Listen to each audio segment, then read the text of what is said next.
Hello guys, तो ये मेरा ब्लॉग नंबर 3 है और मैंने जैसे अपने फर्स्ट ब्लॉग में बोला था कि मैं अपने नेक्स्ट ब्लॉग में अपनी कार को रन करके दिखाने वाला हूँ। तो ये मेरा वही ब्लॉग है और आज के ब्लॉग में ज़्यादा बातें नहीं होंगी, बस खाली मैं आप लोगों को अपनी कार को रन करके दिखाने वाला हूँ।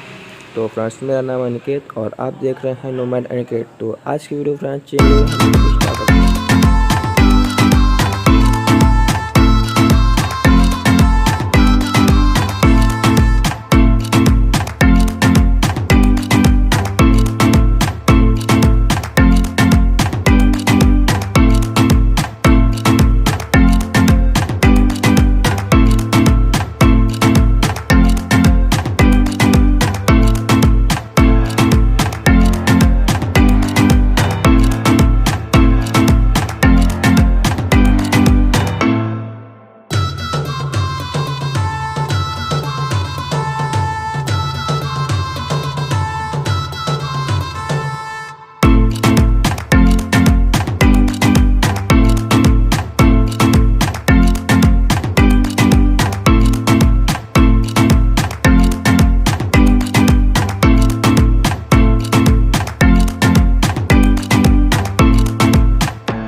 वापस आ चुके हैं और मैं आपको कार को रन करा के दिखाया। आज की वीडियो उम्मीद करता हूँ आज के हमारे आप लोगों को अच्छी लगी, और अगर अच्छी लगी तो वीडियो को लाइक करना है, शेयर करना और सब्सक्राइब कर लेना।